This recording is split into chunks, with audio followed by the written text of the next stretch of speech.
Boss Motovlog. Okay, magandang araw, gabi, hapunan man, anong oras nyo man ako napapanood, anong oras man ako nakakarating sa inyong mga lugar, hangad ko ang mabuti nyong kalagayan. Syempre, ano pa bang expect natin? Winner X, dito po yan sa SM South Mall. Kung taga South ka, hanggang bukas po, pwede nyong masilayan ito rito ng personal. Mas maganda kasi makita nyo siya ng personal. At sa lahat ng mga variant na ipapakita natin ngayon, ito yung pinakamagandang kulay para sa akin para sa akin lang naman yon, personal ko to. Pero kung mahilig ka sa mga black, meron din dito. So ikutan natin, so isa-isahin lang natin yung mga kulay, tapos alamin din natin yung presyo. At ano to mga bossing, 150cc Winner X. So syempre, ano ba ang nito pinalitan? Yung GTR 150. So expect natin na same engine lang po yan. Kumbaga nagsi-share sila ng isang engine. So nag-iba lang yung forma nito. Pero kung ano yung tibay ng GTR, ganun pa rin naman po. Kung sa maintenance, ito pa rin naman yun. Wala kayong babaguhin dito. So, ito pa rin yung makina na 150cc. Expected ko kasi, akala ko kasi mga 160 na to. Pero hindi, 150cc. At alamin natin yung neto, yung specs maya-maya konti. Ikutan muna natin yung kulay na to. Ang ganda na itong emblem na to, Ang ganda, diba? Saka yung puwan, ang ganda rin. Bali, alas 3 nga nagsimula yung dito, event.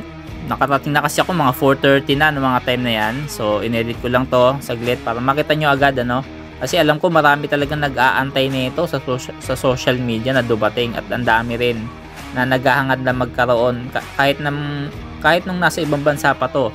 So ngayon na yung pagkakataon nyo para kumuha, patunayan nyo sinasabi nyo na gusto nyo idalhin yan sa Pilipinas, kumuha na kayo ng unit nyo.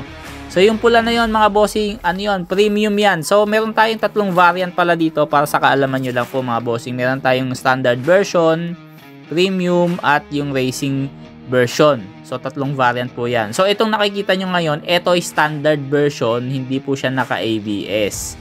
Tapos nakita nyo yung isa kanina, yung premium, 'di ba? Ang ganda ng emblem, Ito sticker naman po nakadikit sa kanya. So standard po ito. Yan ang forma niya. Kulay pula po ang standard. So para siyang shark kung titingnan mo yung fairings niya, yung hulma, kung titingnan mo yung itsura at forma yung muka, para siyang pating So lahat naman ng motor may kanya-kanyang identity yan. Nakonforme na lang sa inyo kung anong gusto nyo talaga, pero para sa akin talaga Raider pa rin Ito yung specs mga bossing pakita ko sa inyo, nakikita nyo po ba? So meron siyang 150cc 6-speed. Tapos na po yan, naka double overhead cam. Yan. Meron pala yung assist and sleeper clutch. Wow. USB charger na rin para sa mga nagde-delivery rider. Yung nga lang, pag nag-deliver ka, kailangan talaga may top box ka rito kasi wala yung compartment mga bossing. Design po racing to, pero syempre kahit pang racing yan, basta nagustuhan ng Pinoy, kukunin yan So ito, standard version pa rin po ito. Nakikita nyo ngayon, hindi po siya naka-ABS. Pero yung disc brake naman yan, harap at likod na po. So, okay na rin. 150cc lang naman. Disc brake harap at likod. Sapat na yon. So, advice ko sa inyo kung kukuha kayo nito, kung medyo hindi naman kayo mabudget, kagaya ko, low budget, tayo, standard version. Siyempre, kung gusto mo namang i-upgrade yan, pwede naman. Diba? Pwede na to. Pasok na tong 123,000 pesos na to na standard version. So yung premium mga bossing, ito yung nakikita nyo ngayon, racing yan, racing edition yan. Ito, keyless, ABS na po, at assist and sleeper clutch. Ayan, meron po yan. Racing po yan. Ganyan po yung kulay ng racing natin. Talagang Honda yung datingan. Naka red, white, and blue yung kulay niya. Talagang napakaganda ng dating. Tingnan nyo yung headlight mga bossing. Tapang Ito naman yung isa, color black mga bossing. Ayan po. Matte black. Ang ganda rin ito. Premium. 129,900 po ang presyo niyan. Yung racing po mga bossing, bago ko makalimutan 131,900 po ang racing edition. So kung gusto niyo ng medyo premium lang, ayun ng ganung kulay, 129,900 premium model. Yung standard naman, ipinakita natin kanina ng dalawang kulay, pula sa kaputi. So ayan mga bossing. So Abangan nyo ako sa mga kasa, sa mga hindi alam po yung installment plan neto. So hanap tayo sa mga kasa pag available na. So siguro balik ako bukas dito, test ride natin kasi hindi ko na na-test ride kasi kakagaling ko lang ng trabaho. At medyo kapos na ako sa oras nun. Pero nakita ko naman yung mga nagte-test ride, ayan oh. So ang ganda rin ng tindig kahit nakasakay na oh. Kahit may nakasakay na, ang ganda ng tindig oh.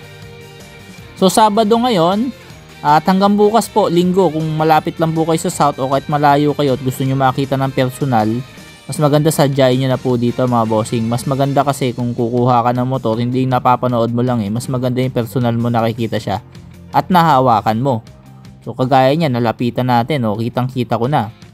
Kaya raider pa rin ako. Maganda siya, enough. Pero may kulang may kulang akong, may nahanap talaga akong design na gusto kong makita pero sa raider pa rin talaga ako. Hindi ibig sabihin yan magkaaway na tayo So ibig sabihin lang, may kanya-kanya talaga tayong gusto at preference. Pero sa disenyo talaga para sa akin, babangga to sa sniper itong dalawa sa disenyo. Sa speed naman kasi wala nang usapan sa speed, 150cc. Halos dyan lang naman umiikot ang mga 150cc class. So ano na lang, ang laban na lang dyan kung sino pinakamabilis. Pero para sa akin kasi hindi naman issue kung ano pinakamabilis. Ang issue dyan, gaano mo aalagaan yung motor para mapanatili mo yung tibay. So hanggang sa muli mga bossing, kita-kita tayo bukas kung makakapunta dyan sa South Mall. So hanggang bukas po yung event nila Sunday. So Saturday nakuha na tong video na to. At di ko alam kung anong araw makakarating sa inyo yung video na to, pero sana makita nyo ng personal para mas meron kayong personal touch dun sa motor at nakita nyo ng mukhaan. Pero para sa akin talagang ganda